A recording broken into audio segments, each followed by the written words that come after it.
At exactly 2:17 a.m., every train in the city stopped. Not slowed down, not delayed, stopped at the same second.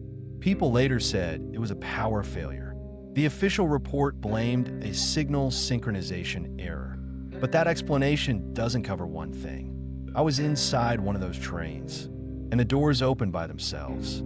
The carriage light stayed on, but something fell off immediately. Too quiet. No hum of electricity.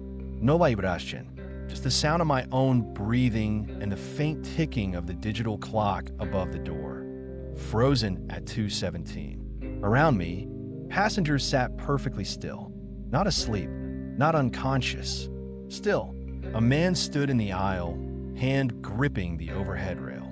His eyes were open, unfocused, like someone paused mid-thought. A woman across from me had her phone raised, screen glowing, but the video on it wasn't moving. A child near the window stared straight ahead, mouth slightly open, as if about to ask a question that never came. I tried to speak. My voice worked. No one reacted. That's when the doors slid open. We weren't at a station. Outside was a platform, but wrong. Too long. Too empty. No signs. No ads. No trash. No benches. Just concrete stretching into darkness on both sides, swallowed by a black fog that felt thick, heavy, almost solid. The air that rushed and was cold. Not winter cold. More like underground cold. Old cold. A recorded voice should have played. It didn't. Instead, I heard footsteps. Slow. Measured, coming from somewhere down the platform. I didn't move at first. None of us did. But something inside me screamed that staying was a mistake. I stepped out. The moment my foot touched the platform, the train doors slammed shut behind me. No warning sound. No delay. Just closed. I turned. The windows were dark now. No pasillos. No lights. Just my reflection staring back at me. The footsteps stopped. I realized something else then. The clock above the train door, the one frozen at 2:17, had changed. It now read 2:18, and it was ticking. I walked down the platform, drawn forward by a feeling I couldn't explain. Not curiosity, not fear exactly, more like inevitability. The fog parted slightly, revealing another train on the opposite track. Older, metal scratched and dented. No digital screens. No marquins y recogniza. Its doors were open. Inside, silhouettes sat motionless, just like the passengers from my train. But these weren't people going somewhere. They looked like people who never arrived. A voice spoke behind me. You shouldn't have gotten off. I turned slowly. A man stood a few meters away, wearing a transit worker's uniform. Outdated, stained, the logo half scratched away.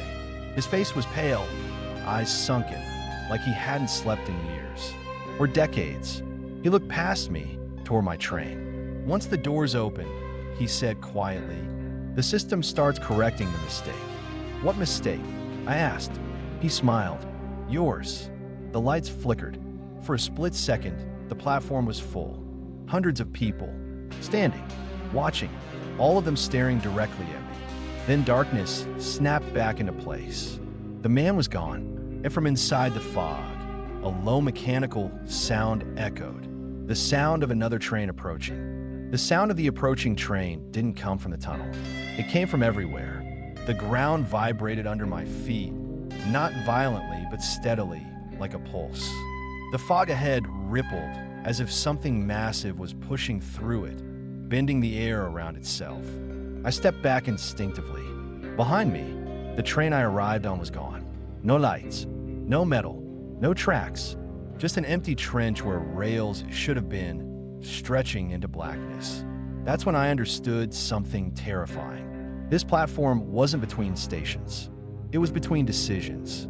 The new train emerged slowly, too slowly. Its headlights were dim and yellow, like tired eyes. The body was longer than it should have been, carriage after carriage sliding into view, far more than any normal city train. Each window revealed the same thing. People sitting perfectly upright, hands on laps, eyes open, watching. The train stopped with a heavy metallic groan. The doors did not open immediately. Instead, a voice came from the speakers. Not automated, not recorded, Human. Passengers experiencing temporal deviation. Please prepare for reassignment. I didn't know what that meant, but my body did. Every instinct screamed run, except there was nowhere to go. The doors opened. Cold air poured out, carrying the smell of rust and damp concrete, and something else. Something old. Inside, the lights flickered weakly, revealing faces frozen in expressions of confusion, fear, regret. Some mouths were open mid-scream. Others looked peaceful, too peaceful. A woman near the door suddenly blinked. Just once. Our eyes met. Her lips moved. Don't. The doors slammed shut again. The train began to move, but not forward. It sank, straight down into the darkness beneath the platform, vanishing without a sound, as if swallowed by the ground itself. I collapsed onto the concrete, heart pounding so hard I thought it might tear through my chest. That's when I noticed the writing, scratched into the platform floor. Names, dates, times, thousands of them. Some were neat, careful. Others were carved so deep the concrete was cracked. Every entry ended the same way.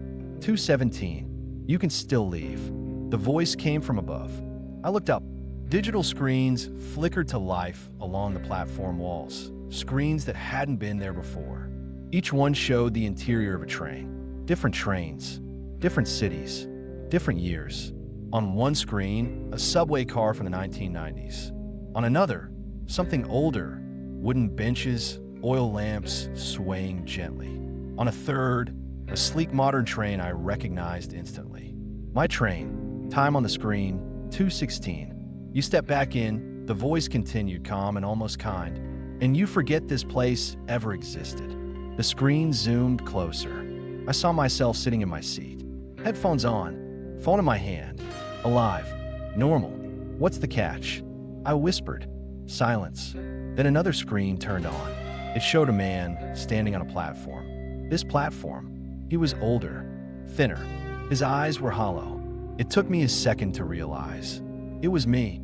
That's the alternative, the voice said. You stay. The screen changed again. Now I saw myself in the transit uniform. Stained, worn, timeless, guiding people, warning them too late. How long? I asked.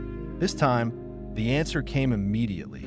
As long as it takes to balance what shouldn't have happened. My train on the screen jolted. The clock above the door ticked from 2:16 to 2:17. The doors began to open. I had seconds. If I stepped back in, I would live, but someone else would take my place. Another mistake. Another correction. If I stayed, I looked down at the names carved into the floor. Some were centuries old. Some were dated tomorrow. The platform lights flickered violently. The voice spoke one last time. Choose. I didn't move. The train doors on the screen were fully open now.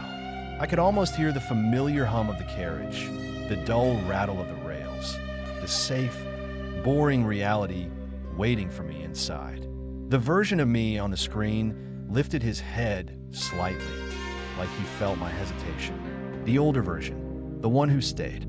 His eyes weren't angry. They were tired. That scared me more than anything else. What happens to them? I asked, nodding toward the names carved into the floor. The voice paused, then answered honestly. They arrive late, or early, or never.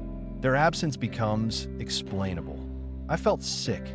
Car accidents, misconnections, people who just vanished, all filed neatly under coincidence. And the people on that train? I whispered.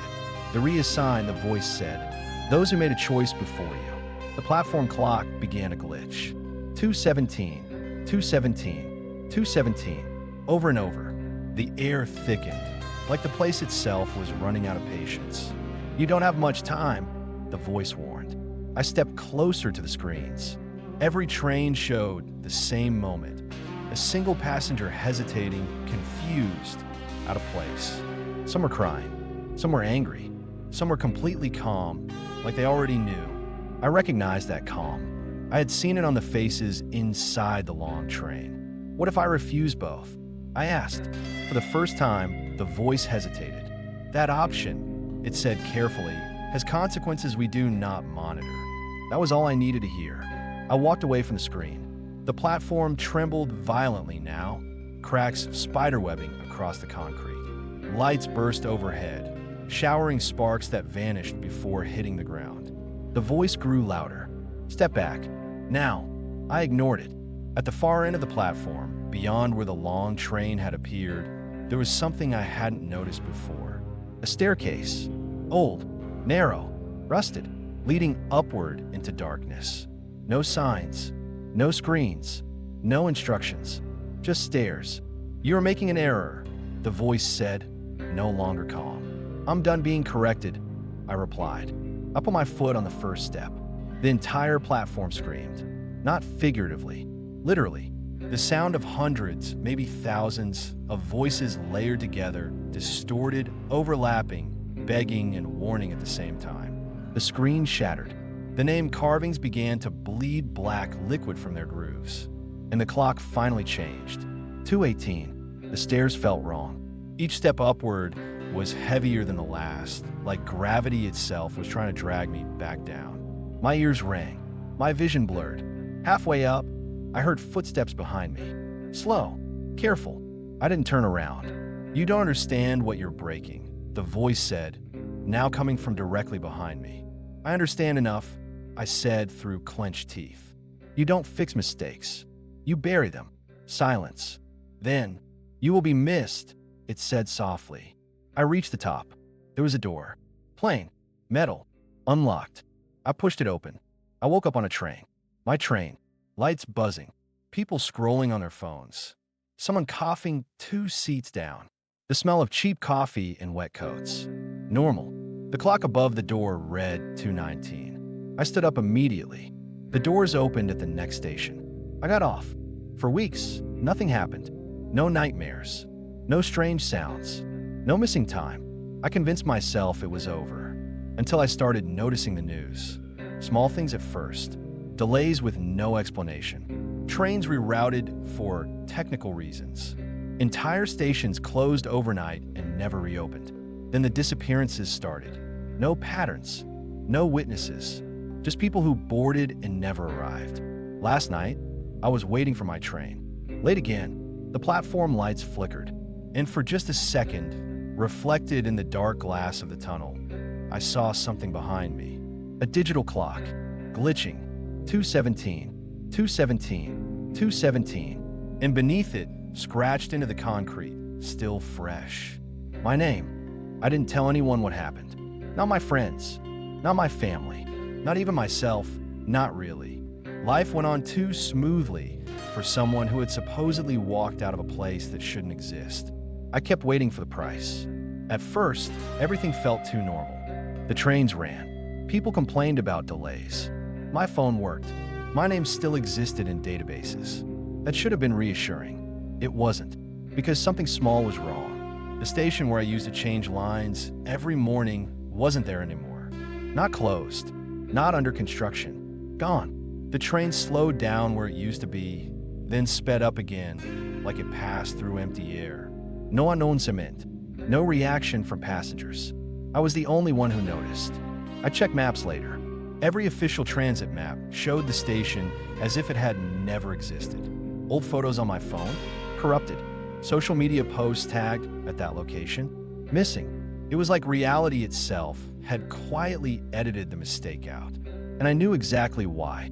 I started counting time. Every night, I woke up at 2:17 a.m. No alarm, no noise, just awake, heart racing. The number burned itself into my thoughts like it was trying to be remembered. A week later, I saw someone else notice. A woman across the platform stared at the tunnel the same way I used to. Confused, focused, wrong. She checked her watch, checked the clock, checked the sign. Then she frowned. That look, I recognized it instantly. I wanted to warn her. I really did. But how do you explain something you aren't supposed to remember? So I stayed quiet. The train arrived. She hesitated, and the doors closed before she could decide. That night, the dream started. Not nightmares. Memories. But not mine. I saw a man in a suit stepping onto a platform with no name. A teenager gripping a backpack too tight. A mother counting her child's breaths like she was afraid the world might take them away mid-sentence. Each dream ended the same way. A voice asking a question I already knew. You're early. Or you're late. Which is it? I woke up one night to the sound of typing. Real typing. From my phone. It was on my desk. Screen on. Unlocked. A new note was being written. Slowly. Line by line. We are still counting. I threw the phone across the room. The note stayed.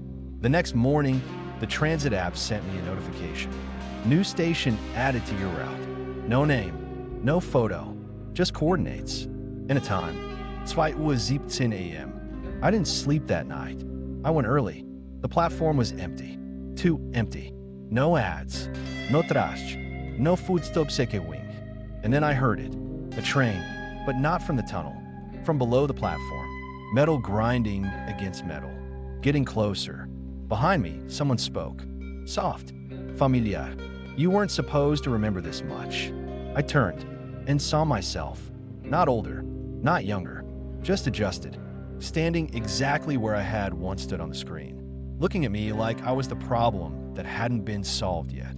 The version of me on the platform didn't blink, didn't breathe, didn't move like a person trying to intimidate someone. He stood there like he had already won. Like this conversation had already happened before. You're not supposed to be here, I said. My voice sounded wrong in that place. Too loud, too real. He smiled. That's what you said last time. I stepped back. The platform lights flickered, not like electricity failing, but like they were thinking about turning off. Last time, I asked. He nodded once. A clean, precise movement. You always ask that first. The train beneath us screamed again, metal dragging across something that wasn't rails. I could feel it through my feet, through my bones. You didn't escape, he continued. You were released. I laughed. It came out sharp and ugly. You kidnapped people, I said. That place, it wasn't real. He tilted his head. That's the problem, he said. It was. He stepped closer. The air between us felt thick, like walking underwater. There are moments, he said, where time miscounts. Seconds overlap. Decisions arrive before the question. I shook my head. You're insane. No, he said calmly. I am consistent. He pointed down the tunnel. Every system that moves people needs overflow space. You don't put on maps. You don't give it names. The lights dimmed further. You just let it exist where no one is looking. My phone vibrated in my pocket. I hadn't noticed it before. I pulled it out. A notification. Transit log updated. Below it, passenger status. Unresolved. I looked up. How many times? I asked. He didn't answer right away. That scared me more than anything else. Enough, he said finally. Enough that you stopped being an accident. The word stuck in my chest. Accident. He nodded again. You were never meant to stay. You were meant to pass through, forget, and keep the count balanced. The platform clock flickered. 2:17, 2:17, 2:17, over and over. You didn't, he said. You remembered. Something moved at the far end of the platform. A shape, then another. People, standing too still, too quiet. Faces blurred, like my eyes refused to focus on them. They're waiting, he said. For what? I whispered. For someone to take their place. The train from below began to rise. Not onto the tracks. Through them. Metal bending like it didn't care about physics. Doors already open. Dark inside. Empty. He stepped aside. Gestured toward it. You can walk away again, he said. You'll forget less each time, but you'll live. I looked at the people behind him. Some of them were crying. Silently. Some were smiling like they finally understood something I didn't. And if I don't? I asked. He met my eyes. For the first time, his voice changed. Just a little. Then you stopped being the passenger. The train stopped in front of me, waiting, and I realized something too late. I wasn't standing on a platform. I was standing on a decision I had already made once before. I didn't move. The door stayed open. The sound inside the train wasn't silence. It was absence. Like noise had been removed from the concept entirely. I'm not getting on, I said. My voice shook, but my feet didn't. The other me didn't look surprised. He looked tired. That's new, he said. The people behind him reacted instantly. Some stepped back. Others started whispering. One of them screamed. The sound cut off halfway through, like someone muted reality itself. The clock froze. 2:17. For the first time, it didn't change. "You don't understand what you're doing," he said. "I think I do," I replied. "You need someone to choose. That's the rule." He studied me, carefully, like a technician inspecting a crack in glass. "You're right," he said slowly. "And that's the problem.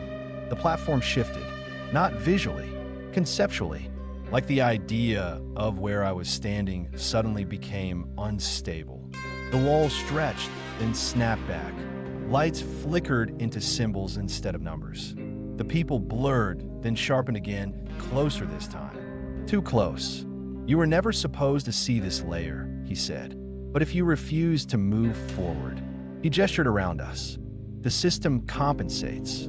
I felt pressure in my ears. Like altitude, like being underwater. Memories flooded in, not emotionally, but structurally. I remembered standing here before, arguing, refusing. I remembered choosing differently. "You've done this before," I said. He nodded. 7 times. My stomach dropped. And every time, he didn't answer. That was enough. The people behind him started changing. Some aged rapidly, faces wrinkling, hair whitening in seconds. Others reversed, adults shrinking into terrified children. A woman clutched her chest, not in pain, but confusion, like she forgot what a heart was for. "This place can't hold indecision," he said. "It's designed for flow." The train doors creaked, slowly, like they were getting impatient. "I won't replace them," I said. "You already are," he replied. The floor beneath me cracked. Not physically, logically. I saw layers beneath the platform. Other platforms, other trains, other versions of me. Some walking on board, some being dragged, some screaming, some calm. "You think the choice is yours," he said. "But the count must continue."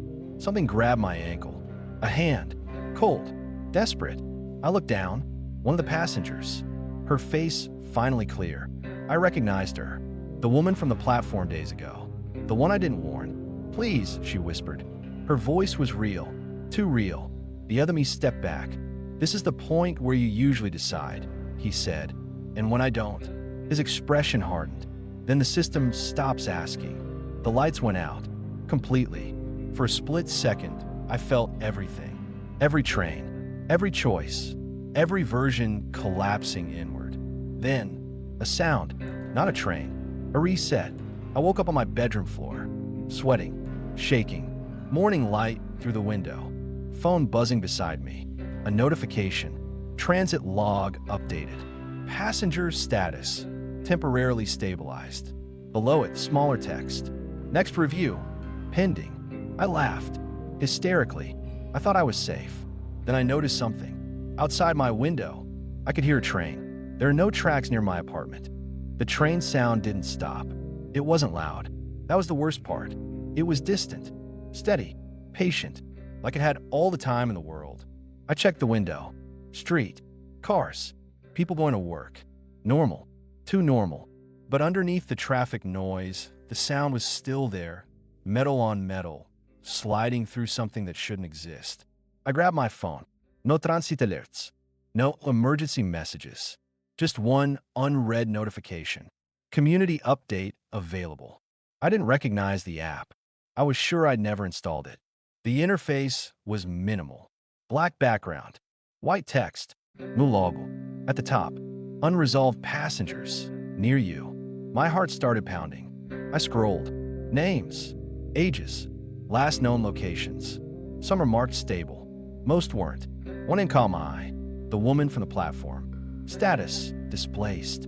Another familiar name appeared below hers. Mine. I dropped the phone. It vibrated once. Then again. A message appeared on the lock screen. "You're no longer alone in this layer." That's when I noticed the cracks. Not in walls. In behavior. At the grocery store, a man froze mid-step, staring at the floor like he was waiting for it to open. On the bus, a teenager kept whispering numbers under his breath. 217, 217, 217. No one reacted. Like it was normal. I started seeing signs. Not written. Reflected. In windows. In dark screens. In puddles after the rain. Station names that didn't exist. Times that never changed. 2:17. Always. I followed one of the names from the app. A guy in his 20s. Status, aware. I found him sitting on a bench near an abandoned tram line. Head in his hands. Rocking slightly. Did you hear it too? I asked. He looked up instantly. Eyes bloodshot. You hear it before you see it, he said. That's how you know you're fucked. He laughed, then stopped. You ever wake up somewhere and feel like you're late for something you don't remember agreeing to? My stomach tightened. There are more of us, he continued. Some remember flashes. Some remember everything. Do they stop? I asked. He shook his head. They get reassigned. The word hit harder than it should have. Reassigned. He looked away. They don't disappear. They just move where the rules are thinner. The ground vibrated. Lightly. He stood up. They're close, he said. You should leave. Who's they? He smiled without humor. The conductors. The app buzzed again. System load increasing. Flow disruption detected. I ran, not because I saw something, but because I felt something align, like invisible rails snapping into place beneath my feet. At home, the walls hummed. My lights flickered in patterns. 3 short, 1 long. Morse code. I didn't know Morse, but somehow I understood. Return. My reflection in the TV screen lagged half a second behind my movements. When I raised my hand, it hesitated, then copied me. You're running out of time, it said. My reflection, using my mouth. Outside, the train sound grew louder, closer, more defined. I could hear doors opening. Somewhere, everywhere. I realized the truth then. This wasn't about fixing a mistake. This was about containing one. And I was no longer inside the system. I was inside the breach. I didn't sleep, not because I was scared to close my eyes, because every time I blinked, something else blinked back. The app kept updating. No sound, no vibration, just new names appearing. Some vanished seconds later. Others stayed, their status shifting like a pulse. Aware, unstable, in transit. I stopped scrolling when I saw one marked differently. Role assigned. The address was less than a kilometer away. I don't know why I went. That's a lie. I knew exactly why. If I didn't, someone else would. The building was old. Concrete. Narrow windows. The kind of place you forget exists even when you walk past it every day. Inside, the elevator buttons were blank. No numbers. Just symbols. Lines intersecting like broken tracks. I pressed the one that felt right. The doors closed. The elevator didn't move. Instead, the lights dimmed, and voices started speaking. Not out loud. Inside the metal. Inside my head. You remember too clearly. You stayed too long. You disrupted the count. The doors opened on a floor that shouldn't exist. Too wide. Too long. Hallway stretching farther than the building possibly allowed. And people sitting against the walls. Standing. Waiting. They all looked normal. That was the trick. No monsters. No shadows. Just people who had seen something they weren't meant to. A woman stepped forward. Late 30s. Calm. Too calm. You're early, she said. My blood ran cold. You say that too, I replied. She smiled. Good. That means you're still you. She introduced herself as Mara, former city planner. She laughed when she said it. They reassigned me after I noticed the gaps, she explained. Places that don't connect. Routes that loop without reason. I swallowed. You work for them? She shook her head. No, I mapped the damage. She pointed down the hallway. That's where they keep the ones who remember everything. I followed her gaze. At the far end, a man was sitting alone, hands chained to the floor. Not metal, light. That's what happens if you refuse too long, she said. You don't get erased. You get promoted. My phone buzzed. System notice. Breach containment failed. The lights flickered. Everyone in the hallway reacted at once. Some covered their ears. Others dropped to their knees. Mara sighed. They've found you. The man at the end of the hall looked up and smiled. With my face. You made it further this time, he said. Not speaking. Broadcasting. I was wondering when you'd come. I backed away. Mara grabbed my arm. You can't talk to him, she whispered. He's not you anymore. Neither are you, he replied. The walls started vibrating. The symbols on the floor lit up. Routes. paths, decisions, all converging on one point. Me. You think I'm your reflection, he continued. I'm your remainder. The word echoed. Remainder. I'm what's left when the system finishes using you. The building shook. Alarm started screaming, not sound, but pressure. Time compressed. I felt moments stacking on top of each other. Past, present, attempts. Mara pushed me toward the elevator. Run, she said, before they decide what to turn you into. As the doors closed, I saw him stand, unchained, smiling wider than my face should allow. You can't escape what you already became, he said. The elevator dropped. Not down, away. I hit the floor of my apartment hard, coughing, shaking. My phone buzzed one last time. Roll update pending. Evaluation at 2:17. Outside, the train sound wasn't distant anymore. It was right below the floor, idling, waiting. And for the first time, I understood something clearly. They weren't trying to stop me. They were deciding where to place me. 2:17 a.m. The sound beneath my apartment stopped. That silence was worse than the noise. The floor felt wrong under my feet. Not unstable, aligned, like something underneath had finally locked into place. My phone vibrated. Not a notification. A call. No number. No name. Just a single option. Accept. I answered. The voice on the other end wasn't mine. And it wasn't the other version either. It was neutral, carefully constructed. You've reached the evaluation threshold, it said. Please remain calm. I laughed. It cracked halfway through. Am I being arrested? I asked. Or recruited? A pause. Neither, the voice replied. You're being resolved. The walls around me peeled back. Not physically, perceptually. Like the apartment was a skin I was no longer allowed to wear. I saw rails. Everywhere. Running through ceilings, furniture, streets. Invisible infrastructure. You were never unique, the voice continued. You were consistent. That stung more than it should have. Every system that moves consciousness requires anchors, it said. Points of continuity. Observers who notice errors. The rails pulsed faintly. You noticed too many. I remember the platform, the hesitation, the refusal, the loop. You're not fixing mistakes, I said. You're farming them. Another pause. Longer this time. Optimization requires loss, it answered. The room darkened. A shape emerged from the rails. Not human, not machine, a silhouette defined by absence. You call it the other version, the voice said. That is inaccurate. The silhouette shifted. I felt pressure behind my eyes. Memories flooded in. Not emotionally, administratively. I saw it. The first version of me hadn't escaped. He had accepted. He became a stabilizer, a conductor, a role. Each time the system overloaded, it copied him, placed the copy where the pressure was highest. Each refusal created divergence. Each divergence required containment. That's why he's ahead of you, the voice said. He is closer to resolution. The silhouette spoke, not aloud, directly into structure. You're the last unstable iteration, it said. If you refuse, we collapse this branch. My stomach dropped. How many people? I asked. A pause. Then, acceptable losses.